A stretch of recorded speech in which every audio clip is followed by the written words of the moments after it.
नमस्कार साथियों, स्वागत है आपका RASP एकेडमी पर।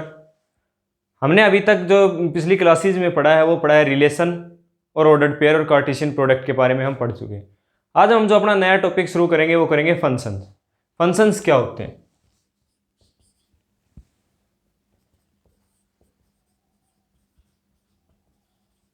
फंक्शन क्या होता है?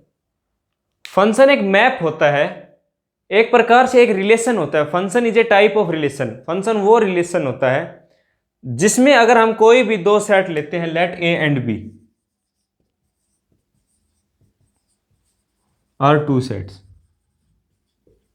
दो सेट है और दोनों नॉन एम्प्टी सेट लेते हैं हम। यहां पर a is not equals to 5 and b also not equals to 5। दोनों नॉन एम्प्टी सेट्स अगर आप लेते हैं तो फंक्शन क्या होता है? फंक्शन उस रिलेशन को कहते हैं। Function f is a function from a to b। Function a से b एक ऐसा रिलेशन है जिसमें एवरी एलिमेंट ऑफ a का हर एलिमेंट है वो जाता है टू यूनिक, मैप करता है, मतलब रिलेट करता है, मैप करता है किसके साथ? To unique element of b. इसका मतलब क्या होगा कि एक f एक ऐसा रिलेशन है, function is a type of relation from a to b such that for every element of a का हर एलिमेंट एसोसिएट करे, मैप करे to unique element of b के यूनिक एलिमेंट से ही करना चाहिए। जैसे अगर हम इसको देखें कुछ इस प्रकार से हमारे पास बनेगा कि मान लीजिए यहां पर ये एक एलिमेंट 1 है, यहां पर 2 है, ये a सेट है, ये b सेट है, यहां पर ये एलिमेंट 3 है, ये 4 है, यहां पर ये a है, यहां पर ये b है, यहां पर ये c है और यहां पर ये d। अब हर एलिमेंट a का हर एलिमेंट मैप करना चाहिए यूनिक एलिमेंट ऑफ b के यूनिक एलिमेंट से। तो a है वो मान लीजिए a के पास जा रहा है, अब जो 1 है वो a के पास जा रहा है, मतलब कि कैसा ऑर्डर पेयर बन गया? 1 1 बन गया। अब ये 1 अगर आपका b के पास भी चला गया, अगर 1 b भी बन गया तो ये फंक्शन नहीं होगा, क्योंकि जो ये 1 है ये यूनिक एलिमेंट के पास जाना चाहिए। 1 है वो एक ही एलिमेंट के पास जाना चाहिए, दूसरे एलिमेंट के पास नहीं जाना चाहिए। 2 है ये b के पास जा सकता है, सिर्फ एक के पास जा सकता है। 3 b के पास जा सकता है। ये वाले एलिमेंट इस एलिमेंट के एक, दो या कितने भी एलिमेंट्स पर जा सकते हैं, लेकिन जो ये वाला एलिमेंट है वो सिर्फ जाएगा तो एक ही एलिमेंट पर जाएगा। अगर 4 हमारा मान लीजिए d के पास जा रहा है और 3 जा रहा है b के पास, तो इसका जो एलिमेंट है वो 2 को अपने पास ले जा सकता है, लेकिन ये वाला एलिमेंट 2 के पास नहीं जा सकता। एक ऐसी इसको इस प्रकार से समझिए, जैसे एक कोई फादर है, b है वो फादर है किसका? a का। a के एलिमेंट्स हैं जैसे राम और श्याम। अब राम और श्याम और फादर मान लीजिए यहां पर है सतीश। अब मैं और यहां पर है मोहन। अब फंक्शन को समझने के लिए बेसिक एग्जांपल है कि राम का फादर मान लीजिए सतीश है। अब राम का फादर क्या हो सकता है? केवल एक ही हो सकता है, जो कि आ गया सतीश। हम राम को मोहन के साथ मैप नहीं कर सकते। आप समझ गए होंगे क्यों नहीं कर सकते। तो राम को सिर्फ एक के साथ ही मैप करेंगे, लेकिन श्याम को हम सतीश के साथ मैप कर सकते हैं, क्योंकि एक सतीश के 2 बेटे हो सकते हैं, राम और श्याम, लेकिन राम के 2 फादर नहीं हो सकते।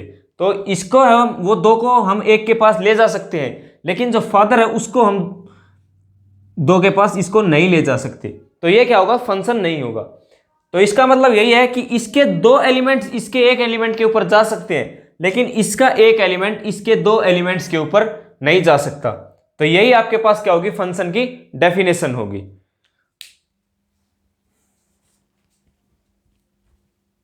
उसके बाद आता है आपके पास, जैसे एक एग्जांपल देख लीजिए इसका।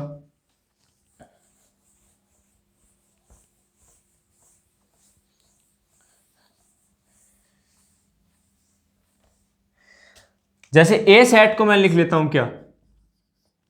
ए सेट को लिख लिया मैंने 1 2 3 और 4। और बी सेट को मैंने लिख लिया क्या 1 8 27 64 और 81। अब मैंने यहां पर डायग्राम मान के देखा या बना के देखा कि 1 2 3 और 4 ये था ए और ये था क्या बी। 1 8 27 64 81। अब फंक्शन मैंने एफ डिफाइन किया, एफ ए से बी जा रहा है और जो ए का एलिमेंट्स है, ए के जो एलिमेंट्स हैं वो क्यूब रूट हैं, या ऐसे लिख दीजिए elements of b are cube of a. एक बार 81 को यहां से उठा दीजिए कि एलिमेंट्स ऑफ बी हैं वो क्यूब है ए के। 1 का क्यूब किसके पास जाएगा, 1 का क्यूब 1 के पास ही जाएगा, 2 का क्यूब 8 के पास जाएगा, 3 का 27 के पास, 4 का जाएगा 64 के पास। तो ये क्या हो गया, रिलेशन हो गया, क्योंकि हर एलिमेंट एक ही एलिमेंट के पास जा रहा है। ये तो है नहीं कि 8 के पास भी जा रहा है 27 के पास, ऐसा है नहीं। तो हर एलिमेंट एक यूनिक इसका जो एलिमेंट होते हैं, ये वाला एलिमेंट एक ही एलिमेंट के पास जाना चाहिए, यूनिक एलिमेंट के पास जाना चाहिए। तो ये क्या हो जाएगा, आपका फंक्शन हो जाएगा। अब यहीं पे समझिए कि फंक्शन का डोमेन, रेंज और कोडोमेन क्या होता है। सबसे पहले डोमेन एफ इस प्रकार से इसको रिप्रेजेंट करते हैं डीएफ से। डोमेन में वो सभी एलिमेंट्स आ जाएंगे जो ए में है। क्या आ जाएगा डोमेन एफ, 1 2 3 और 4। जो हमने रिलेशन में पढ़ा था सेम वही होता है डोमेन और रेंज। रेंज में क्या आ जाएंगे, जो इसके एलिमेंट है 1 8 27 एंड 64। अब उसके बाद आता है कोडोमेन एफ। अब इसमें मान लीजिए एक एलिमेंट आपके पास और पड़ा हुआ था जो हमने पहले लिया था 81। अब 81 किसी पे मैप नहीं हो रहा, लेकिन फिर भी ये फंक्शन तो बना ही रहेगा। और जो ये 81 है ये किस में आ जाएगा, कोडोमेन में। बी कंप्लीट किस में आ जाएगा, कोडोमेन में आ जाएगा। तो ये टर्म्स थी इसकी, डोमेन, रेंज और कोडोमेन की डेफिनेशन थी। तो ये आपके पास फंक्शन की डेफिनेशन होती है आपके पास। इस पर इसको देखिए, उसके बाद आगे चलते हैं।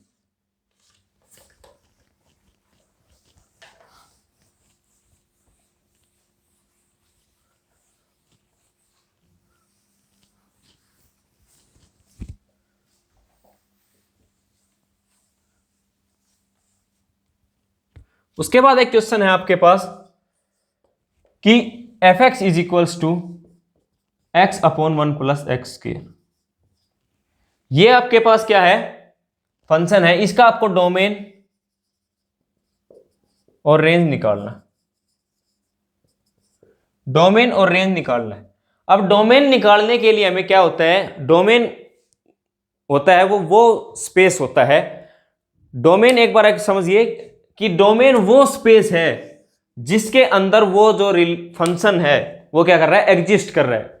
मतलब वो एक्स की वो वैल्यूज है, डोमेन क्या है, एक्स की वो वैल्यूज हैं जहां पर ये फंक्शन है वो क्या है, सेटिस्फाई कर रहा है इस फंक्शन को। मतलब यहां पर ये एग्जिस्ट कर रहा है। ये फंक्शन कहां पर एग्जिस्ट करेगा, ये फंक्शन एग्जिस्ट करेगा कब, जब 1 plus x square is not equal to 0।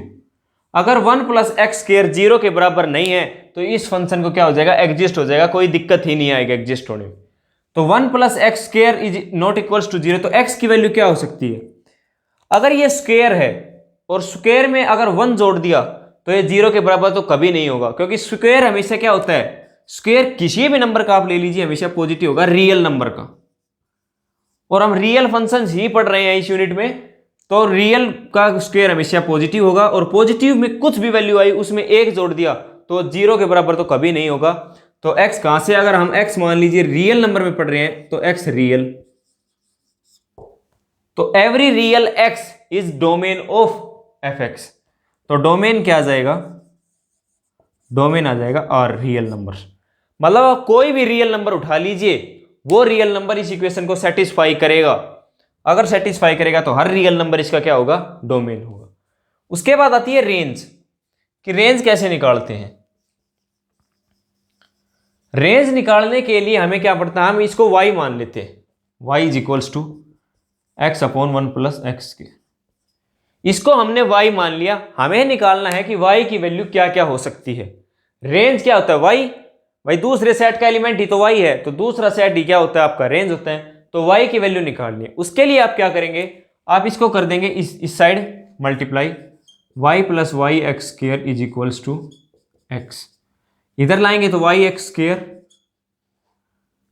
Minus x plus y is equals to क्या आ जाएगा 0। अब ये क्वाड्रेटिक इक्वेशन है वो x में है, इसका मतलब हम यहां से इजीली x की वैल्यू निकाल सकते हैं, क्या लगा करें, y यहां पर क्या हो गया कांस्टेंट हो गया, लेकिन x क्या है क्वाड्रेटिक में है तो x होगा वेरिएबल होगा, तो x इज इक्वल टू क्या आ जाएगा माइनस का b माइनस का 1 और minus 1 minus 1 plus minus under root b square कितना 1 minus 4ac 4y square upon 2a मतलब 2y।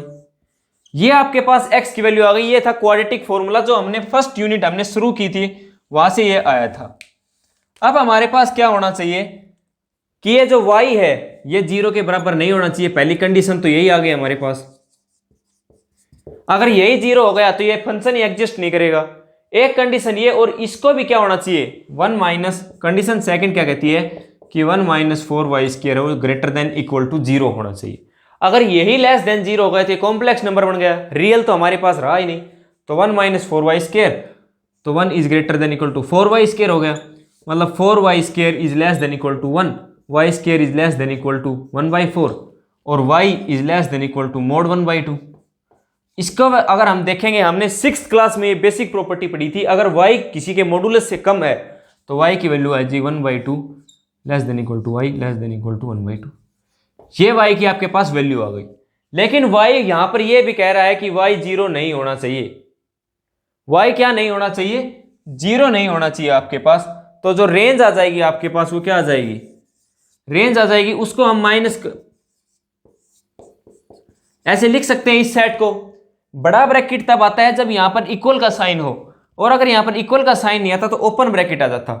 इतना तो है, इसमें से घटा देना है क्या 0 एलिमेंट आपको घटा देना है, तो ये आ जाएगी रेंज इस फंक्शन की।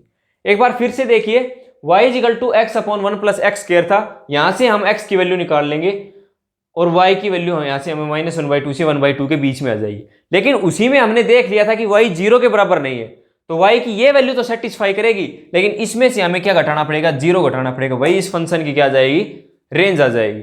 तो इस प्रकार से डोमेन और रेंज हम किसी भी क्वेश्चन की निकाल सकते हैं। उसके बाद जो नेक्स्ट टॉपिक आता है हमारा फंक्शंस में, वो आता है types of function. Types of function,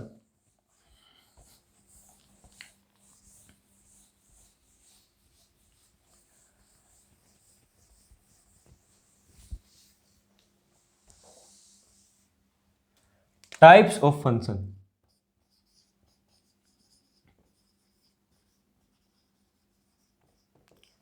हम पढ़ेंगे कि फंक्शंस होते हैं वो कितने टाइप्स के होते हैं। सबसे पहला फंक्शन हम पढ़ते हैं कि 1 फंक्शन।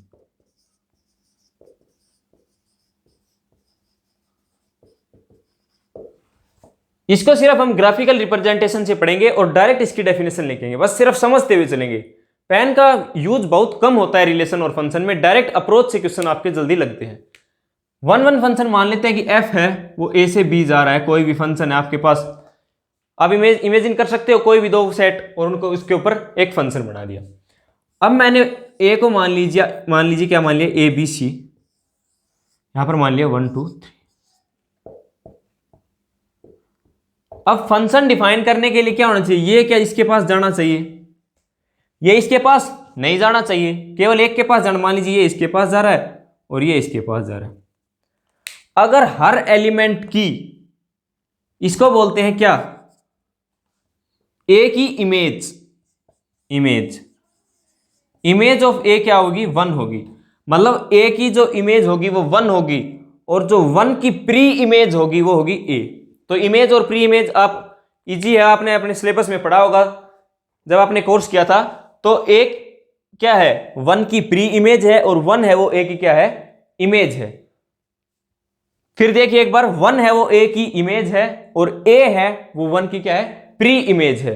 तो इस प्रकार से हम इसको क्या कर सकते हैं डिफाइन कर सकते हैं। अब जो फंक्शन f जा रहा है a से b तक, अगर हर एलिमेंट इसका अलग अलग के पास ही जाए मतलब ये नहीं कि सी भी अगर 2 के पास चला जा रहा है, अगर ये सी इसकी जगह यहां पर जा रहा है तो ये 1 1 फंक्शन नहीं होगा। हर एलिमेंट होना चाहिए, वो जाना चाहिए इसके पास कि every element of x, every element of a, sorry every element of a goes to unique element of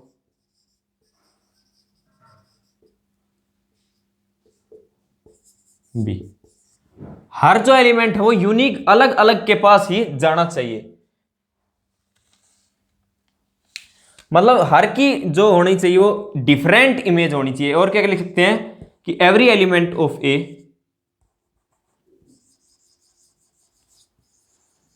every element of A has different image.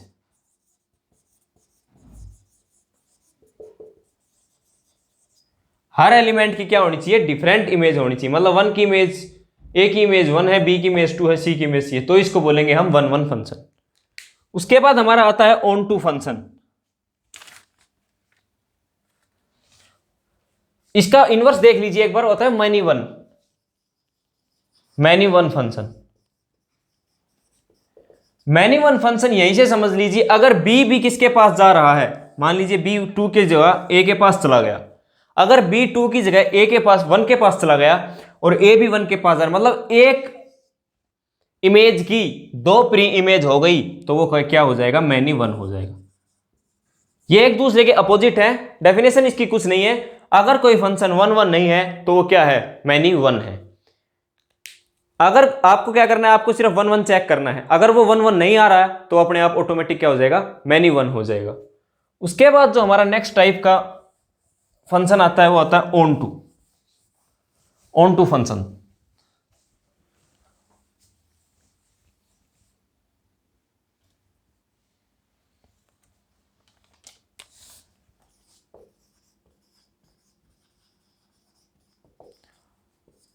वही फंक्शन एफ ए से बी डिफाइन करेंगे। ए मान लीजिए 1 2 3 है, यहां पर ए बी सी है।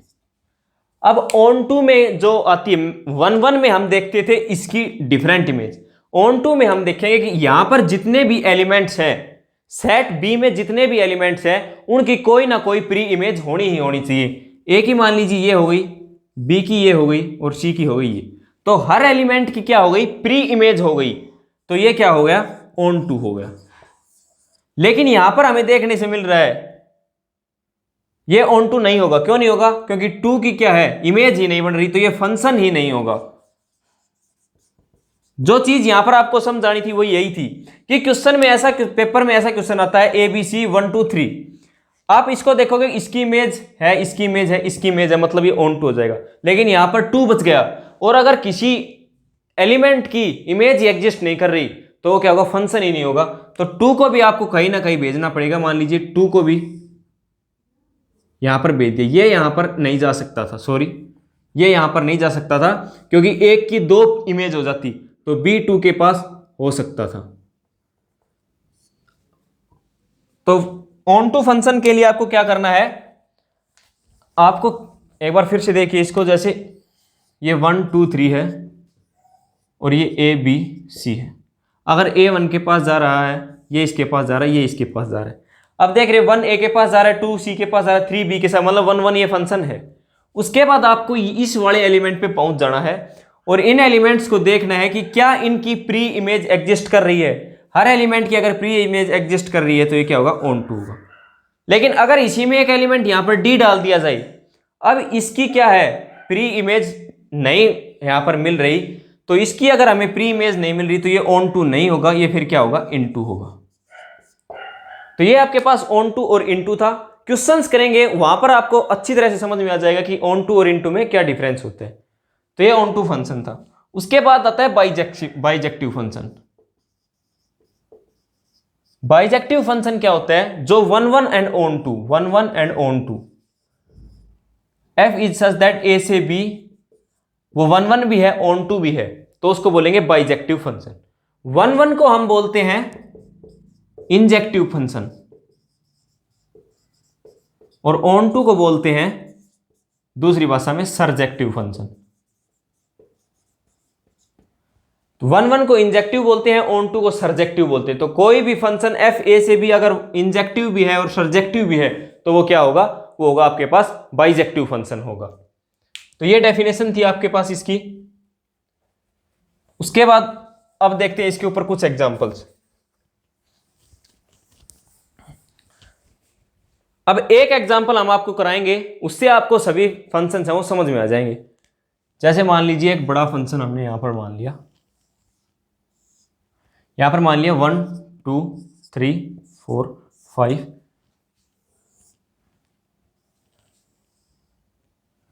यहां पर मान लिया 1 4 9 16 25। सबसे पहले तो हम देखेंगे फंक्शन की डेफिनेशन को एग्जांपल से। मान लीजिए मैं कह देता हूं 1 1 के पास जा रहा है, 2 के पास जा रहा है, 2 9 के पास जा रहा है, 3 भी 9 के पास जा रहा है, 4 16 के 5। अब आपको यह बताना है कि ये फंक्शन है या नहीं है, ये फंक्शन है या नहीं है। उसके लिए आपके दिमाग में एक ही बात आनी चाहिए कि जो पहला सेट है ये ए सेट है, मान लीजिए ये बी सेट है, इसका जो एलिमेंट है वो बी में किसी एक के पास ही जाना चाहिए। बी में अगर आप देखोगे तो 1 किसी दोनों के पास जा रहा है तो ये फंक्शन ही क्या होगा, नहीं होगा। इसका मतलब क्या होता है कि एक अगर इसकी 2 इमेज हो गई तो ये फंक्शन ही नहीं होगा, यहीं पर इसको काट दीजिए। इसका मतलब ये क्या नहीं है, फंक्शन नहीं है। उसके बाद इसमें देखते हैं 1 1 फंक्शन। 1 1 फंक्शन क्या होता है? 1 1 होने के लिए जैसे मान लीजिए आपने क्या, मैंने आपको एग्जांपल दिया, ये इसके पास जा रहा है, ये इसके पास जा रहा है, ये इसके पास जा रहा है, ये इसके और ये इसके। आपको बताना है कि ये फंक्शन 1 1 है या नहीं है। 1 1 देखने के लिए आपको क्या करना है, आपको इसका एक एलिमेंट उठाना है और देखना है इधर, ये इसके एक डिफरेंट एलिमेंट के पास जा रहा है, ये डिफरेंट के पास जा रहा है, ये डिफरेंट के पास, ये डिफरेंट के पास, ये डिफरेंट के पास। मतलब इस एलिमेंट की बी के जो एलिमेंट्स हैं उनकी प्री इमेज क्या है, डिफरेंट है, और ए की इमेज क्या है, डिफरेंट है। मतलब 4 के पास कोई भी 2 एलिमेंट्स आपके पास नहीं आ रहे, ऐसे 9 के पास भी केवल सिंगल एलिमेंट आ रहा है, तो ये फंक्शन क्या हो जाएगा, 1 1 हो जाएगा। अब ऑन टू भी इसी में देख लीजिए। ऑन टू के लिए क्या होता है कि हर एलिमेंट होता है उसकी कोई ना कोई प्री इमेज होनी चाहिए। इसकी प्री इमेज 5, इसकी प्री इमेज 3, इसकी प्री इमेज 4, इसकी प्री इमेज 2 और इसकी प्री इमेज 1। मतलब हर एलिमेंट की क्या है, प्री इमेज यहां पर है, तो ये ऑन टू भी होगा। 1 1 भी है, ऑन टू भी है, तो ये क्या हो जाएगा, बाइजेक्टिव हो जाएगा आपके पास। उसके बाद अगर यहां पर मैं 36 लिख दूं तो अब ये फंक्शन भी है, 1 1 भी है, क्योंकि हर एलिमेंट क्या जा रहा है, यूनिक के पास जा रहा है, डिफरेंट डिफरेंट एलिमेंट्स के पास। लेकिन यहां पर ये ऑन टू है, वो अब कट हो जाएगा, काटा लग जाएगा ऑन टू पे। क्यों? क्योंकि यहां पर एक ऐसा एलिमेंट है, यहां पर एक ऐसा एलिमेंट है जिसकी प्री इमेज एग्जिस्ट नहीं कर रही, और कोई एलिमेंट अगर बी में ऐसा है जिसकी प्री इमेज एग्जिस्ट नहीं कर रही, तो वो फंक्शन क्या नहीं होगा आपके पास, वो ऑन टू नहीं होगा, वो क्या होगा, इनटू होगा आपके पास।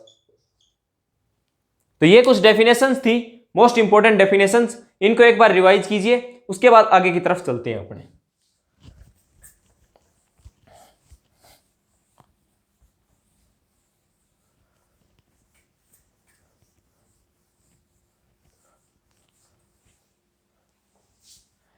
एक एग्जांपल है आपके पास, यदि gx इज इक्वल टू, ये कोई एग्जांपल दिया गया, x अगर x थीटा से बिलोंग कर रहा है और 0 अगर x कहां से बिलोंग कर रहा है, अगर डजंट बिलोंग्स टू थीटा, और fx है आपके पास,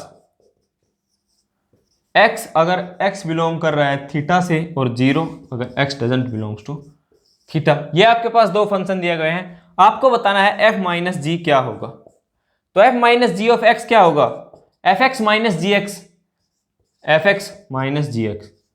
fx अगर मान लीजिए x बिलोंग्स टू थीटा है तो fx माइनस जी एक्स होगा, x माइनस एक्स। fx की वैल्यू क्या होगी, x, और gx की वैल्यू क्या आ रही है, x, तो fx माइनस जी एक्स कितना आ जाएगा, 0।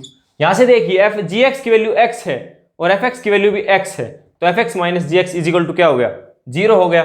उसके बाद क्या दे रखा है आपको, उसमें पूछ रखा है इसने कि f माइनस जी क्या होगा आपके पास।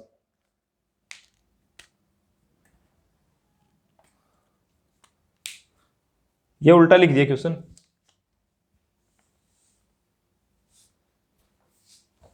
थोड़ा सा क्वेश्चन,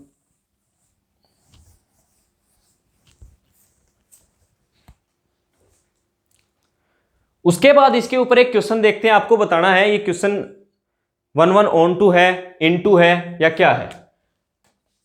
gx दिया हुआ है आपको, gx दिया है 0x यदि x बिलोंग्स टू थीटा है और 0 यदि x doesn't belongs to theta, और fx दिया हुआ है x यदि x doesn't belongs to theta और 0 अगर x बिलोंग्स टू थीटा। आपसे पूछा है कि f minus g of x क्या है, 1 है, ऑन टू है, क्या है, आपको हर चीज आप इसमें बतानी, इसमें बतानी। f माइनस जी करोगे आप जैसे ही तो क्या वैल्यू आएगी, अगर मान लीजिए x बिलोंग कर रहा है थीटा से, x थीटा से बिलोंग कर रहा है तो f माइनस जी क्या होगा, 0 माइनस एक्स, 0 माइनस एक्स। और यदि x थीटा से बिलोंग नहीं कर रहा, मतलब वो एलिमेंट ले लिए जो थीटा में नहीं है, तो f माइनस जी क्या होगा, x माइनस 0। ये आपके पास फॉर्मेशन कुछ f माइनस जी की इस प्रकार से बनेगी। अब आपको बताना है कि ये 1 है, ऑन टू है, क्या है।